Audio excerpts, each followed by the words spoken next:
Shalom, bien-aimés. Shalom, bonjour. Aujourd'hui, nous allons essayer d'aborder un petit sujet. Nous allons parler d'un petit mot que nous avons l'habitude de prononcer à chaque fois dans notre vie quotidienne. Nous allons parler de l'orgueil. Oui, l'orgueil. Hoje, vamos falar acerca de uma palavra que pronunciamos na nossa vida de cada dia. Today we will talk about the pride. Oui, nous allons parler de l'orgueil. Sim, falaremos de orgulho.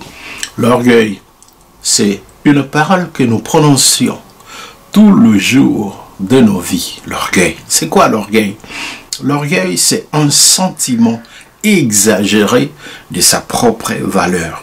Oui, la valeur, tout le monde en a. Toi, tu as une valeur et moi, j'en ai. Lui, il en a. Elle également. Tout le monde a une valeur quelconque dans sa vie. Qui n'aime pas qu'on le valorise dans sa vie? Personne. Tout le monde mérite de la valeur et tout le monde a une valeur. Tu peux avoir de la valeur dans un point quelconque que les gens apprécient et les gens admirent. Oui, mais sache-le que ce n'est pas seulement toi qui as de la valeur. Moi également, j'en ai. Lui, il en a et elle également en a. Voilà, c'est ça. Tu aimes bien qu'on puisse te valoriser, sache également valoriser les autres. Mais maintenant, l'orgueil, c'est quoi? C'est quand tu penses que la valeur que tu as a plus de dimensions que la valeur de l'autre. Là, on est entré partir vers la frontière de l'orgueil. Et l'orgueil, c'est quoi encore? C'est l'estime excessive de soi-même. Et c'est la porte à se montrer au-dessus des autres. Quand, oui, tu aimes bien avoir de l'estime, tout le monde aime cela. Tout le monde aime qu'on puisse l'estimer. Mais quand toi-même, tu t'estimes au-delà de l'estimation que tu donnes aux autres, attention, là, tu es en train de franchir un pas vers la frontière de l'orgueil. L'orgueil, c'est quoi? L'orgueil, c'est un sentiment d'autosuffisance. Ah oui, quelqu'un qui se suffit à lui-même. C'est-à-dire, il n'a aucune leçon à apprendre d'une tierce personne. La personne n'a aucune leçon à apprendre auprès de son frère. Lui, il s'en fout, il s'est fou de la fraternité. Il dit non, je n'ai pas besoin du frère X, je n'ai pas besoin de la sœur Y. Pour lui, tout ce qu'il est suffit. Attention, tu es en train de franchir les pas vers la frontière de l'orgueil.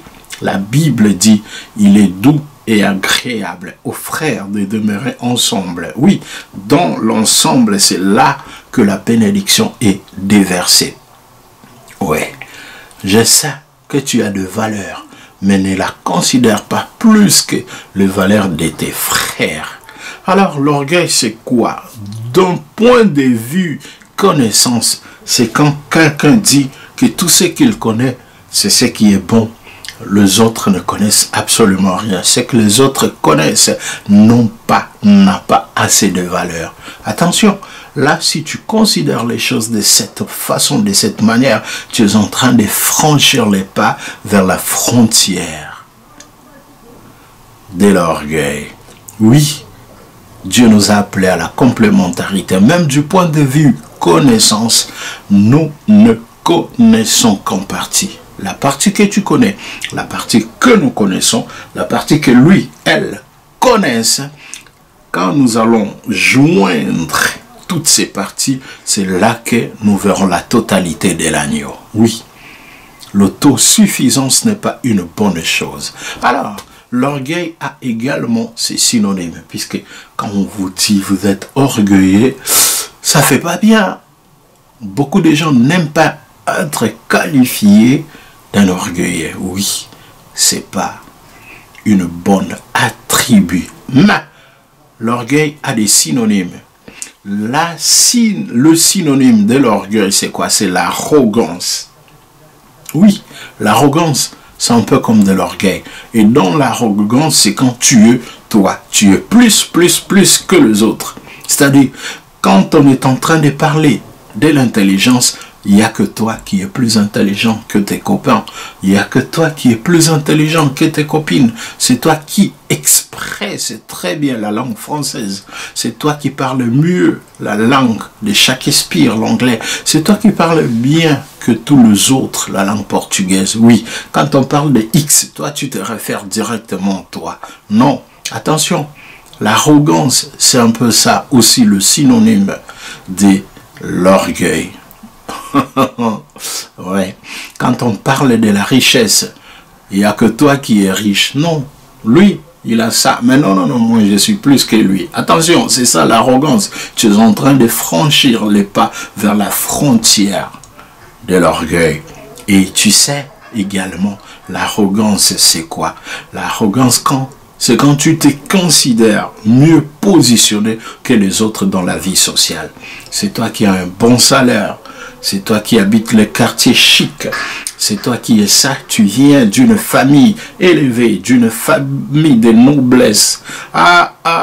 Attention. Et quand tu fais des comparaisons, c'est toujours toi qui es plus. Attention, tu es en train de franchir le pas vers la frontière de l'orgueil. Un autre synonyme du mot orgueil, c'est quoi? C'est la mégalomanie. La mégalomanie, c'est quoi? C'est quand tout ça que tu as est plus que ce que les autres ont. Oui, c'est ça la mégalomanie. C'est-à-dire quoi? Quand on parle de la maison, c'est toujours toi qui as une belle maison. Oui, ta maison est belle plus que celle des autres. Quand on parle des mobiliers, c'est toujours toi qui as des mobiliers, des valeurs. Oui, tes mobiliers, tu les as achetés à des milliers d'euros, à des milliers de dollars. Et tes mobiliers vont plus que ceux des autres. Quand on parle de véhicules, oui, l'autre vient de s'acheter une Audi Q8, top modèle. Ouais, full option. Mais toi, tu dis, non, moi, j'ai une Lamborghini, j'ai une Maserati, la mienne et tout. Oui, pour toi, tout ce que tu as est toujours plus par rapport aux autres. C'est la mégalomanie. Attention, tu es en train de franchir les pas vers la frontière de l'orgueil. Et souvent, nous devenons orgueilleux sans pour autant nous en rendre compte. Oui, quand on devient orgueilleux, souvent, nous devenons orgueilleux sans pour autant le savoir. Souvent, nous franchissons le pas dans la frontière de l'orgueil sans pour autant nous en rendre compte. Mais attention, voici comment tu peux savoir que tu es en train de franchir les pas. On peut devenir orgueilleux avec l'élévation. Ouais. Quand tu deviens élevé dans un point quelconque, c'est-à-dire tu travailles, tu gagnes assez d'argent et l'argent te pousse à faire ce que tu veux, ce que tu peux. Attention, ça peut te rendre mégalo et tu peux franchir les pas, frontière de l'orgueil. Oui, la promotion dans le service. Tu étais subalterne, tu n'étais pas un cadre dans le travail. Et à un certain moment, il y a la promotion, tu deviens cadre. Tu commences à négliger ceux qui ont été avec toi dans l'abaissement. Attention, là également, tu es en train de franchir le pas vers la frontière de l'orgueil. L'orgueil peut également venir quand la gloire arrive. Souvent, le corps humain ne résiste pas devant la gloire. Tu peux être élevé dans le ministère, tu peux être élevé dans la famille, dans la société. Tu occupes des postes très élevés. Même au sein de l'église, attention, Dieu commence à t'utiliser. Tu enseignes la parole et les gens sont affermis. Tu prophétises, tu prêches et les gens crient de joie. Attention, ne t'enfle pas d'orgueil. L'orgueil peut venir à travers la gloire. La gloire peut facilement amener l'orgueil dans la vie et tu risques plus tard de perdre tout ce que tu as édifié. Attention, avec tout le pas que tu fais. Oui, l'orgueil peut également venir avec la bénédiction. Quand Dieu t'est béni, il y a des gens qui n'avaient pas d'argent et aujourd'hui, ils en ont. Attention, tu vas fréquenter des milliers où des gens ne connaissent pas Dieu. L'argent peut t'ouvrir des portes et attention au pas que tu es en train de faire. Ça peut t'amener droitement à franchir le barrière, le frontière de l'orgueil. Oui, l'argent également. Et que dire des enfants? Celui qui n'en avait pas, Dieu le bénit. Il commence à négliger les enfants des autres, à voir comme si les enfants des autres ne sont pas beaux, ne sont pas intelligents. Attention, oui, avec tes dires, on peut devenir également orgueilleux à travers les dires, des paroles. Tu négliges toute personne, tu méprises tout ce que les autres font. Attention, avec des paroles, on peut également franchir les pas vers la frontière de l'orgueil. Alors, attention. Ben, quand est-ce qu'on peut encore devenir orgueilleux sans pour autant s'en rendre compte? C'est que ne veut pas qu'on te dise non. Tu te méconduis, tu étais un frère en Christ, une sœur dans le Seigneur. Tu commences à te méconduire. Tu prononces des paroles qui ne sont pas droites devant Dieu. Tu commences à poser des actes qui ne glorifient pas le Seigneur. Et quand les gens te disent non, tu dis non, non, non, non, non, moi je n'aime pas qu'on puisse s'élever contre moi. Attention, il faut que tu aies des gens qui vont t'adresser la parole. Il faut que tu aies des gens qui vont te tutoyer. Quand tu te méconduis, ils sont là pour te dire, cher ami, pas ça, ne fais pas ça. Mais quand tu fais des choses qui ne donnent pas gloire à Dieu et tu ne veux pas qu'on puisse te tutoyer, qu'on te dise non, attention, tu es en train également de franchir la frontière de l'orgueil. Oui, tu dois avoir des amis qui t'applaudissent quand tu seras élevé. Tu peux avoir des amis qui vont t'applaudir quand tu seras glorifié. Tu peux avoir des amis qui vont t'applaudir quand tu seras béni. Mais aie également des amis qui te diront, cher frère, attention à ce que tu fais. Bien-aimé, ne fais pas ça, sinon tu risques de te perdre. Oui, on peut devenir orgueilleux quand on ne veut pas qu'on nous dise, non monsieur, tu te conduis très mal. Souvent quand nous devenons orgueilleux nous-mêmes, nous ne le sentons pas. Souvent quand nous devenons orgueilleux nous-mêmes, nous ne les voyons pas. Il n'y a que les yeux des autres qui voient ce que nous devenons. Voilà pourquoi quand on devient orgueilleux, il faut aussi regarder le regard des autres. Quand tu regardes comment les autres te regardent, c'est alors que tu noteras que quelque chose va ou ne va pas en toi. Voilà, le regard des autres sont un reflet de miroir qui t'avise à ne plus te conduire ainsi. On peut également noter l'approche des autres. Comment ces gens me côtoyaient quand je n'avais pas tout ça. Comment ils sont en train de me côtoyer aujourd'hui. Tous ceux qui te sont chers, s'ils commencent à se retirer, à te dire non, à ne plus s'approcher de toi, fais-toi des examens de conscience. Il n'y a aucune personne qui se suffit à lui-même. Toute personne a toujours besoin d'être entourée avec des gens qui lui sont chers, des gens qui sont capables de lui dire, bien-aimé, continue, que Dieu te bénisse, ou alors, bien-aimé, arrête-toi, car tu es en train de te perdre. Un conseil, ne sois pas orgueilleux. Un conseil, considère-toi. Tu as de la valeur, mais considère également les autres, car ils ont de la valeur. Conseil, ne considère pas que la valeur que tu as est plus élevée que la valeur des autres. Non, mais plutôt tu as besoin des autres pour que tu puisses avoir encore plus de la valeur dans la vie.